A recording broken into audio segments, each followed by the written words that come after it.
अब हमें ये देखना है इसमें कि जो हमारी इकोनॉमी है दोनों, चाहे वो माइक्रो इकोनॉमिक्स हो चाहे वो मैक्रो इकोनॉमिक्स हो, मतलब चाहे वो व्यष्टि अर्थशास्त्र हो या फिर वो समष्टि अर्थशास्त्र हो, ये एक दूसरे पर डिपेंड करती हैं, एक दूसरे पर निर्भर होती हैं। ठीक है, मतलब अगर किसी को लगता है कि भाई हम तो सीधा व्यष्टि पढ़ लेंगे, नहीं हम सीधा समष्टि पढ़ लेंगे, हमें व्यष्टि पढ़ने की ज़रूरत नहीं है, तो वो गलत होता है। मतलब बिना सपोर्ट के, मतलब बिना माइक्रो इकोनॉमिक्स या व्यष्टि अर्थशास्त्र को पढ़े आप फील नहीं कर सकते कि समष्टि या मैक्रो इकोनॉमिक्स में क्या है, वो कैसे एक दूसरे पर डिपेंड करती हैं, वो कैसे एक दूसरे पर निर्भर होती हैं। तो ये है इंटरडिपेंडेंस है, एक दूसरे पर परस्पर निर्भर हैं। और जो अभी इस वाली क्लिप में है, जो स्टार्टिंग में मैंने लिखा हुआ है यहाँ पे, यह है कि माइक्रो इकोनॉमिक्स डिपेंड और मैक्रो इकोनॉमिक्स, मतलब व्यष्टि अर्थशास्त्र की समष्टि अर्थशास्त्र पर निर्भरता किस तरीके से है, ये हमें इस वीडियो में भी देखना है। ये हमारी जो क्लिप चल रही है हमें इसमें देखना है। तो सबसे पहले मैं थोड़ा सा इंग्लिश में लेना चाहूँगा उसको, ठीक है, ये हमारा पहला पॉइंट है इसमें। और जिन्होंने देखो, जब आपको पढ़ाया जाता है, जब आपको व्यष्टि अर्थशास्त्र पढ़ाया जाता है, तो उसके अंदर एक नियम सिखाया जाता है, एक रूल सिखाया जाता है, एक लॉ सिखाया जाता है, लॉ ऑफ डिमांड।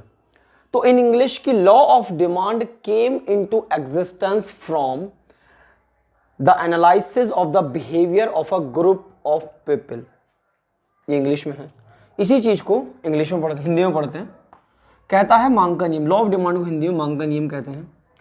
मांग के नियम का सिद्धांत समष्टि के समग्र मांग को अध्ययन करने के बाद प्राप्त हुआ। तो यहाँ पे मांग का नियम है और एक शब्द लिखा हुआ है समग्र मांग। ठीक है, चलिए इसके बारे में बात करते हैं क्या है। इसका मतलब ये है कि जब आप लॉ ऑफ डिमांड या फिर मांग के सिद्धांत के नियम को पढ़ते हैं, तो आपको सिखाया जाता है कि जब आपने मैक्रो इकोनॉमिक्स में एग्रीगेट डिमांड के बारे में पढ़ा, समग्र मांग के बारे में पढ़ा, तब जाके आप ये पता कर पाए कि अगर आप मतलब पूरी अर्थव्यवस्था की जो डिमांड है, पूरी अर्थव्यवस्था की जो मांग है, समझ रहे हैं वो क्या कह रहा है। वो कहता है कि मांग के नियम का सिद्धांत समष्टि, मतलब जो हमारी मैक्रो इकोनॉमिक्स है, जो मैक्रो इकोनॉमिक्स है, मैक्रो इकोनॉमिक्स के समग्र मांग को अध्ययन करने के बाद प्राप्त हुआ। मतलब लॉ ऑफ डिमांड हमें बाद में मिला, लॉ ऑफ डिमांड हमें कब मिला, बाद में मिला। उससे पहले हमने क्या पढ़ा था, कहीं ना कहीं हम ये पढ़ा था कि आपकी पूरी इकोनॉमी के अंदर, पूरी अर्थव्यवस्था के अंदर जो एग्रीगेट डिमांड है, जो कंप्लीट डिमांड है, या फिर मैं कह सकता हूँ जो हिंदी में कि कुल मांग है या फिर जो समग्र मांग है, उसके बाद हमें जाके ये मिला। तो इसने कहा भी है कि कब वो अस्तित्व, एग्जिस्टेंस का मतलब यहाँ पर अस्तित्व होता है कि लॉ ऑफ डिमांड कब अस्तित्व में आया, कब उसकी एक पहचान हुई, जब हमने ये एनालाइज किया, ये भांप लिया, ये पता कर लिया कि जो ये लॉ ऑफ डिमांड का जो बिहेवियर है वो कैसे पता चला। Analysis of the behaviour of A group of people. यहाँ पे जो बिहेवियर ऑफ ग्रुप है, आप इस ग्रुप के साथ साथ एक शब्द और इस्तेमाल कर सकते हैं, एग्रीगेट, बेसिकली। ठीक है, कि आपकी इकोनॉमी के अंदर आपने क्या एनालाइज करा, एग्रीगेट को, कुल, समग्र, टोटल, होल, बहुत सारे शब्द इस्तेमाल कर सकते हैं, ग्रुप। तब जाके हमें लॉ ऑफ डिमांड के बारे में पता चला। तो हमारा ये एक जो चैप्टर है माइक्रो इकोनॉमिक्स के अंदर, व्यष्टि अर्थशास्त्र के अंदर, इसको डिमांड के नाम से, मांग के नाम से जानते हैं, उसमें ये एक नियम है। तो ये कहाँ से अस्तित्व में है, ये वाली बात बताई गई है। दूसरी बात वो हमसे कहता है, जनरल इंग्लिश में अगर मैं लेता हूँ तो, प्राइस ऑफ ए कमोडिटी, मतलब किसी भी एक वस्तु की जो प्राइस है, price of a commodity is influenced by the general price level prevailing मतलब prevailing popular in the economy. नहीं आया, समझ में नहीं आया, चलिए यहाँ पे बात करते हैं। सामान्य मूल्य स्तर किसी एक वस्तु के मुख्य निर्धारण को भी प्रभावित करता है। जब हमें ये पढ़ाया जाता है मैक्रो इकोनॉमिक्स के अंदर कि आपका जनरल प्राइस लेवल क्या है, बेसिकली ये रहा जनरल प्राइस लेवल क्या है। ठीक है, ये वाली बात हम इससे पहले भी डिस्कस कर चुके हैं, अगर आपने इसमें हमारा पूरा देखा है तो, कि जनरल प्राइस लेवल। ठीक है, तो जब आप बहुत ही बड़े स्तर पर बात कर रहे होते हैं जनरल प्राइस लेवल के बारे में, जहाँ पे आप हर तरह की बात करते हैं कि जब आप किसी चीज़ का मतलब प्रोडक्शन करते हैं, जब किसी चीज़ का आप उत्पाद करते हैं, तो जैसे हमने कहा भी था कि अगर आप इस चौक को प्रोड्यूस करते हैं, ठीक है, तो सिर्फ इस चौक का प्राइस आप भांप सकते हैं। अगर सिर्फ इस चौक के प्राइस की बात करें तो आप समझिए कि आप माइक्रो इकोनॉमिक्स पढ़ रहे हैं, व्यष्टि अर्थशास्त्र पढ़ रहे हैं। पर अगर हम इसकी गहराई में चलें, इसके मतलब कि ये बना किस तरीके से है और किस तरीके से मतलब मार्केट में इसको लाया गया है, इसका प्राइस कैसे डिसाइड हुआ है, तो इसका जो फैक्टर ऑफ प्रोडक्शन है, ठीक है, मतलब कि इसको बनाने के लिए, जैसे मैं सपोज मैं एग्जांपल लेता हूँ कि इसको बनाने के लिए हमें लेबर की ज़रूरत पड़ी, और इसके लिए हमें कैपिटल, जो हम पूंजी लगाते हैं, उसकी ज़रूरत पड़ी। इन दो चीज़ों के माध्यम से, इन दो चीज़ों की मदद से हमने अपने इस चौक को बनाया। समझ रहे हैं आप? तो इसको बनाने के लिए रॉ मटेरियल चाहिए, उस रॉ मटेरियल के लिए हमें पैसा चाहिए जो कि हमारा कैपिटल होता है, फिर हमें एक लेबर चाहिए, ठीक है, और उसके माध्यम से हमने इसको बना लिया होगा। तो उनके प्राइजेस भी जनरली डिसाइड होते हैं। तो अगर आपको रॉ मटेरियल बहुत सस्ता पड़ता है तो फिर आप इसकी कीमत कम रखेंगे। अगर आपको रॉ मटेरियल बहुत ज़्यादा पड़ता है, लेबर थोड़ी महंगी मिलती है, ठीक है, तो ये आपके दाम मार्केट में ज़्यादा क्या होंगे, बढ़ जाएंगे। तो ये वही कहता है कि जो जनरल प्राइस लेवल होता है उसके बिहाफ पर भी आप किसी भी कमोडिटी का प्राइस डिसाइड कर सकते हैं कि हमें इसका प्राइस ज़्यादा रखना है, कम रखना है। नहीं तो फिर हमारी गवर्नमेंट होती है जो सब्सिडीज़ जैसे कंसेप्ट को, जो एक तरह का आर्थिक सहायता होती है उन लोगों के लिए, ऐसे समाज के लिए जो ऐसे लोग हैं हमारी मतलब इकोनॉमी के अंदर, जो किसी न किसी तरीके से थोड़े परेशान, मतलब जो ज़्यादा पैसा अफोर्ड नहीं कर सकते, क्योंकि एक गरीब इंसान आईफोन तो अफोर्ड कर ही नहीं सकता, ठीक है। तो ये कहते हैं सामान्य मूल्य स्तर किसी एक वस्तु की मुख्य निर्धारण को प्रभावित करता है। ये वही बात है कि अगर आप जनरल प्राइस लेवल, सामान्य मूल्य स्तर के ऊपर बात करते हैं तो इसको पढ़ते पढ़ते आप किसी एक चीज़ के, मतलब आप सिर्फ इस चौक के प्राइजेस को भी डिसाइड कर सकते हैं कि आप ज़्यादा रखेंगे या फिर कम रखेंगे। और हम एक ऐसे देश में रहते हैं जहाँ पे मिक्स्ड इकोनॉमी है, मतलब मिश्रित अर्थव्यवस्था उसको हिंदी में कहा जाएगा। वहाँ पे सरकार भी अपना इंटरफेयर करती है, सरकार भी बीच में रहती है दामों की, ताकि महंगाई तो देखिए बढ़ ही रही है, बट एक होता है कि आप किसी भी प्रोडक्शन को जब मार्केट में बेचना चाहते हैं किसी भी चीज़ को, तो उसके ज़्यादा दाम लोगों को ज़्यादा परेशान ना करें, तो सरकार इसके लिए सब्सिडी देती है, ठीक है। अच्छा, हिंदी में एक बात और लिखी हुई थी, थोड़ा सा इसको आप अगर चाहें तो इंग्लिश में ट्रांसलेट कर सकते हैं कि अर्थशास्त्र, मतलब जो हमारी बेसिकली इकोनॉमी है में आय, यहाँ पे अर्थशास्त्र का मतलब देखिए वहाँ इंग्लिश में नहीं लिखा हुआ, तो अर्थशास्त्र का मतलब यहाँ पे इकोनॉमी है, ठीक है। यहाँ पे आय का मतलब इनकम से है, ठीक है। उत्पादन का मतलब प्रोडक्शन से है, ठीक है। रोजगार का मतलब यहाँ पे एम्प्लॉयमेंट से है। तो यहाँ पे ये भी यही सारी चीज़ें हमारी, अगर आप इसको इंग्लिश में कन्वर्ट करना चाहें तो आप कर सकते हैं यदि आप सक्षम हैं तो। कहता है कि एक इकोनॉमी के अंदर आपकी इनकम है, आपका प्रोडक्शन है, आपका एम्प्लॉयमेंट है, मतलब आय है, उत्पादन, रोजगार एक्सेट्रा इत्यादि, ठीक है, कि कुल मात्रा, मतलब कि कुल मात्रा का मतलब है वही एग्रीगेट लेवल पे, होल लेवल पे, ग्रुप लेवल पे वो बात कर रहा है। मतलब ये मैक्रो इकोनॉमिक्स वाली, समष्टि अर्थशास्त्र वाली भाषा है। व्यक्तिगत फर्मों तथा उद्योगों की व्यक्तिगत आय उत्पादन व रोजगार को प्रभावित करता है, ठीक है। ये वाली बात हम पहले ही जान चुके हैं कि जब हम अपने देश की राष्ट्रीय आय निकालते हैं, इस चीज़ को आप समझ सकते हैं, जब हम अपने देश की राष्ट्रीय आय निकालते हैं तो हम कहते हैं कि हमारे देश की जो पर कैपिटा इनकम है, मतलब हमारे देश की जो प्रति व्यक्ति आय है, वो औसतन अभी जो सर्वे हुआ था उसमें आई थिंक $2000 के आसपास है। कि हम एक सामान्य इंसान, एक जनरल, जो एक नॉर्मल इंसान है, जो एक नॉर्मल मजदूर वर्ग का इंसान है, वो एक सालाना वो $2000 के आसपास भारत से में कमा लेता है। $2000 का मतलब लगा सकते हैं कि आप 2000 की मल्टीप्लाई 75 से कर लें तो ये हमारी एक वार्षिक आय, हमारी एनुअल इनकम हो सकती है, ठीक है। तो जब आप अपनी इकोनॉमी में नेशनल इनकम के ऊपर बात कर रहे हैं, ठीक है, टोटल प्रोडक्शन के ऊपर बात करें कि पूरी अर्थव्यवस्था में टोटल कितना प्रोडक्शन हुआ है, कितना उत्पादन हुआ है, एम्प्लॉयमेंट कितना है, तो इनका जब आपके पास टोटल है तो आप प्रति व्यक्ति आय, मतलब पर पर्सन के हिसाब से आप इस चीज़ को कैलकुलेट कर सकते हैं, ठीक है। तो मतलब मेरा कहने का ये है कि जब आप इसमें देख रहे हैं कि जो हमारी माइक्रो इकोनॉमिक्स है वो किसी ना किसी तरीके से मैक्रो इकोनॉमिक्स पर डिपेंड करती है, उसी तरीके से जो मैक्रो इकोनॉमिक्स है वो माइक्रो इकोनॉमिक्स पर डिपेंड करती है। मतलब जो हमारी समष्टि अर्थशास्त्र है वो कहीं ना कहीं निर्भर होती है हमारी किस पे, व्यष्टि अर्थशास्त्र पे। तो आप इसको नोट करो, ठीक है। ये माइक्रो डिपेंड्स ऑन मैक्रो है, या फिर आप हिंदी में जो जिस भी तरीके का बच्चा है वो उसको नोट कर सकता है, आप इसको नोट करो, ठीक है। चाहे इसका आप स्क्रीनशॉट ले सकते हैं, आपके पास दो ऑप्शंस हैं, और मैं तो चाहूँगा कि आप इसके नोट्स बनाएं, ठीक है। और इसके जस्ट बाद हम लोग, मैं इसको लिखता हूँ अभी, और इसके जस्ट बाद हम लोग इसमें पढ़ते हैं कि हमारी मैक्रो इकोनॉमिक्स किस तरीके से डिपेंड करती है माइक्रो इकोनॉमिक्स पे।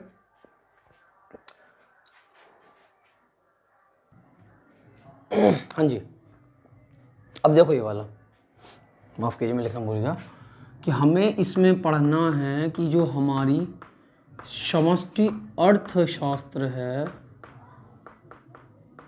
समष्टि अर्थशास्त्र व्यष्टि पर निर्भर, समष्टि अर्थशास्त्र, ठीक है, समष्टि अर्थशास्त्र की व्यष्टि पर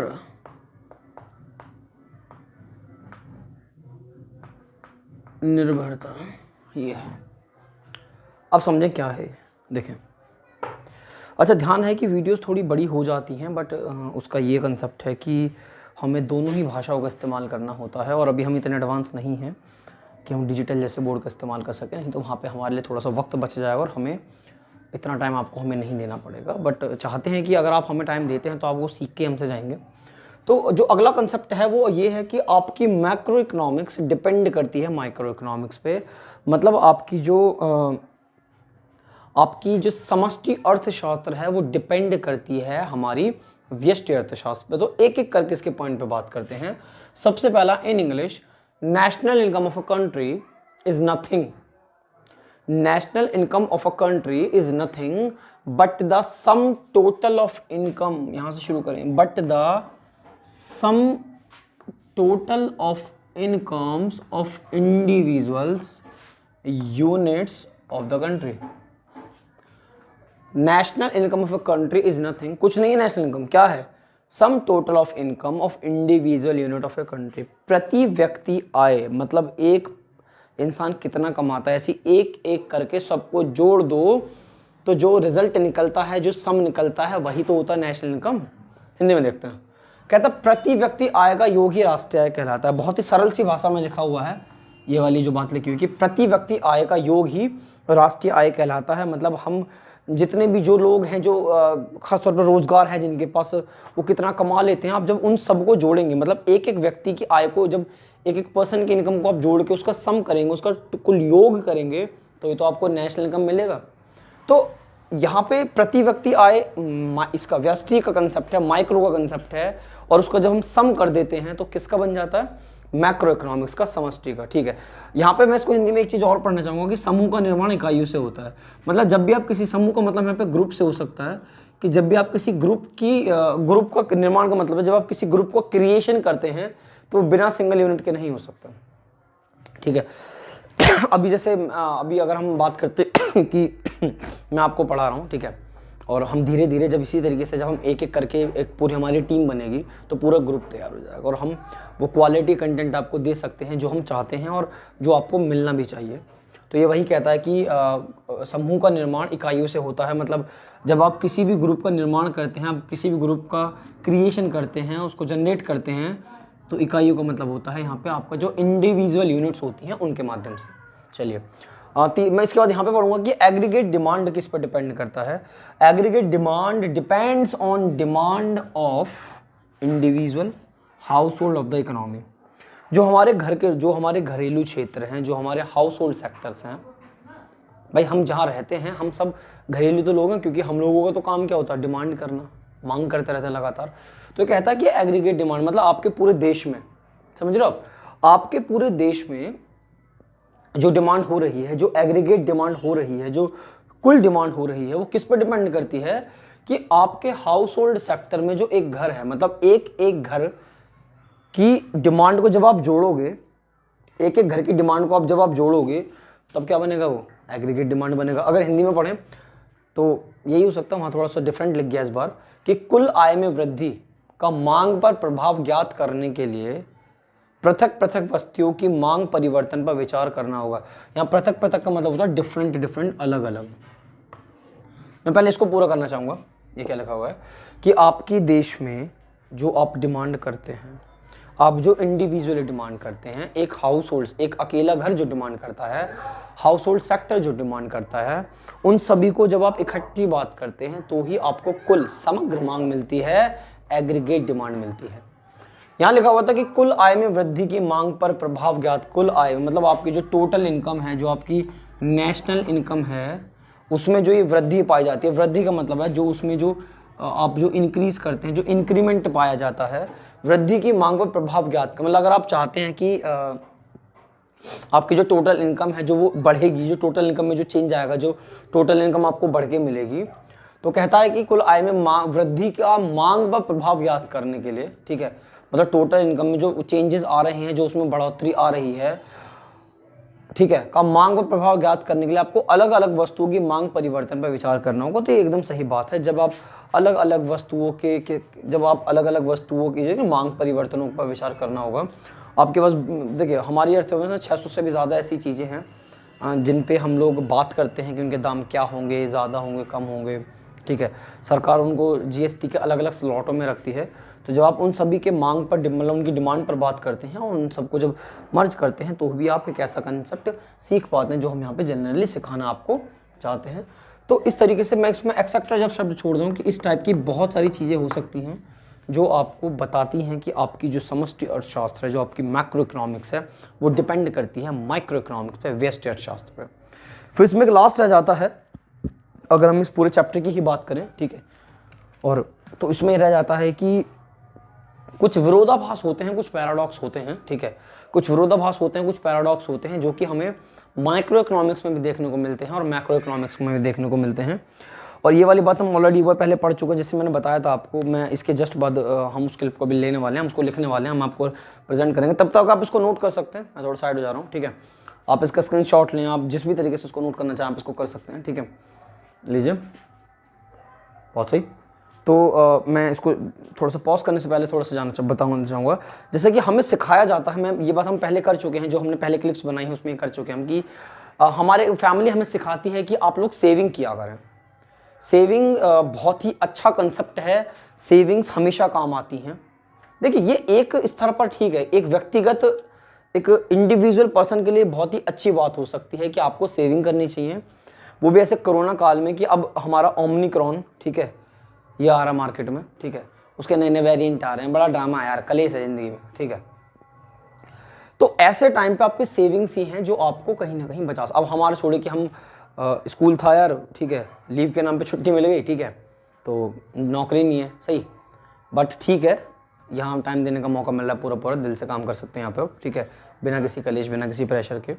तो अब जैसे फरवरी के जस्ट बाद जब एग्जाम्स का शेड्यूल्स वगैरह चलता है, ऊपर से ओमिक्रॉन आ जाता है, तो ऐसे केसेस में क्या होता है कि आपकी सेविंग्स ही आपको कुछ हद तक सर्वाइवल दे पाती हैं, नहीं तो फिर आप किसी ना किसी तरीके से परेशान रहेंगे। तो एक व्यक्ति अगर सेव करता है तो बहुत अच्छी बात है, पर अगर पूरी अर्थव्यवस्था, पूरी इकोनॉमी सेव करने लग जाए तो ये एक तरह का कहते हैं कि श्राप है, ठीक है, एक तरह का कर्स है हमारी पूरी की पूरी इकोनॉमी के लिए। इकोनॉमी बर्बाद हो सकती है भाई। अभी जब आगे इसके सर्कुलर फ्लो ऑफ इनकम पढ़ेंगे तो वहाँ पे इंजेक्शन और लीकेज जैसी चीज़ें भी हमें वहाँ पे पढ़ाई जाएंगी, तब आप वहाँ पे देखेंगे कि मतलब वो ऐसा क्यों है। तो इसका लास्ट है कि इसका ये पैराडॉक्स हम पढ़ते हैं, तब तक आप इसको रुकिए। हाँ जी, अब देखो, अब ये लास्ट है वैसे, ये जो हमारा बेसिक जो हम जो इंट्रोडक्शन के ऊपर बात कर रहे थे कि हमें मतलब एक इंट्रोडक्शन जानना है, ठीक है, तो ये इंट्रोडक्शन का एक बिल्कुल मतलब लास्ट पहलू रह गया। इसके बाद आप सर्कुलर फ्लो ऑफ इनकम पढ़ सकते हैं उसे।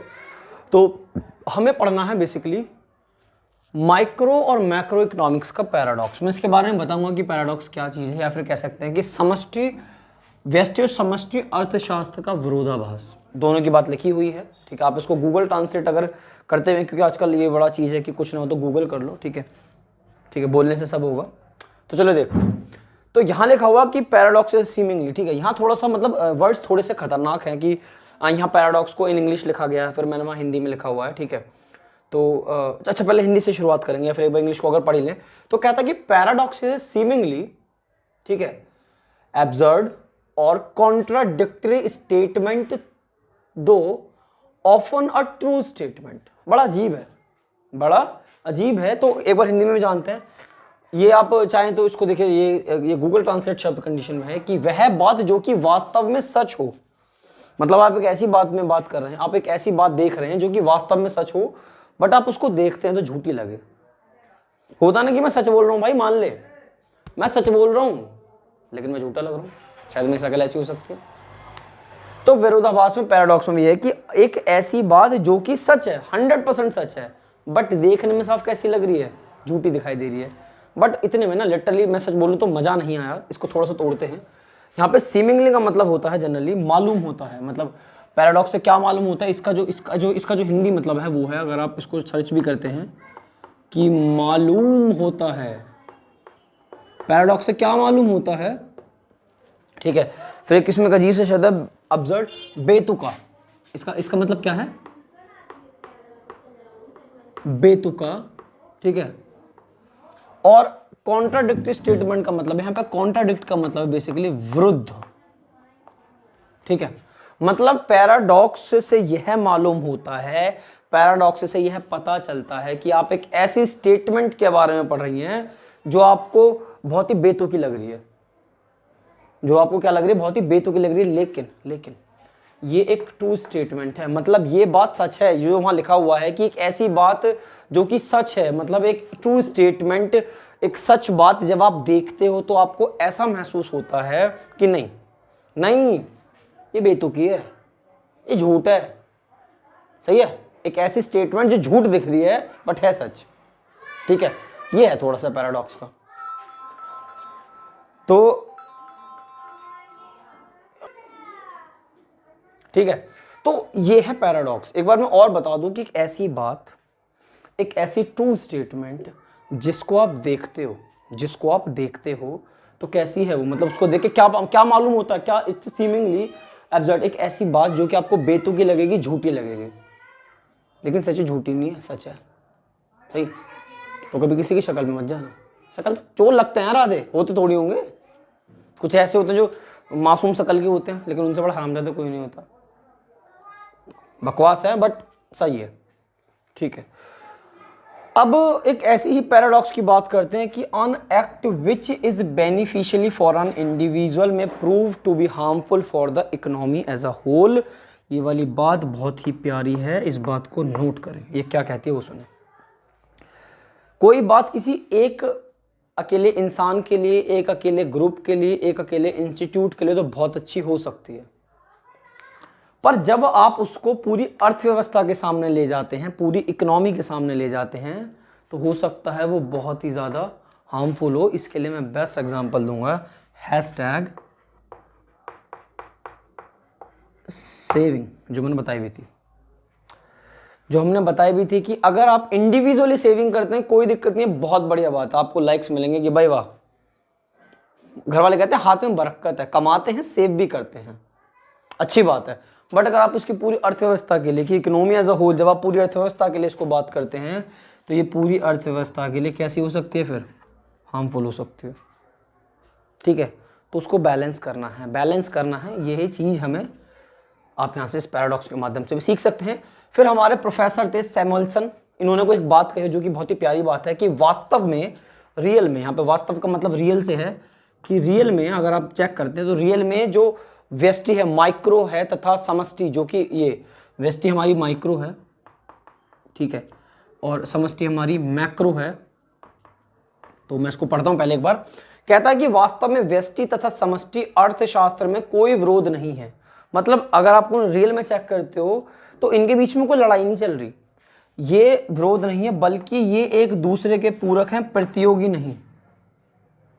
मतलब समझो आप इसका क्या कहता है, वो कहता है कि अगर आप रियलिटी में चेक करोगे, जब आप व्यष्टि और समष्टि दोनों का ज्ञान ले लोगे तो आपको ये बात पता चलेगी कि ये दोनों एक दूसरे के बिना अधूरे हैं, ये एक दूसरे को पूरे करते हैं, दो जिस्म एक जान है, ठीक है।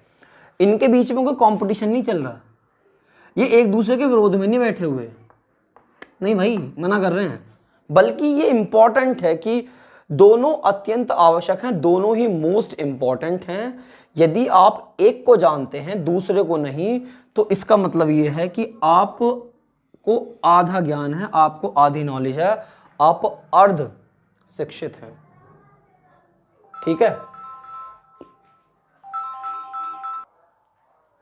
हाँ जी, तो आप क्या हैं, आप अर्ध शिक्षित हैं, ठीक है। तो दिस इज इट, ये चैप्टर पूरा डन है आज।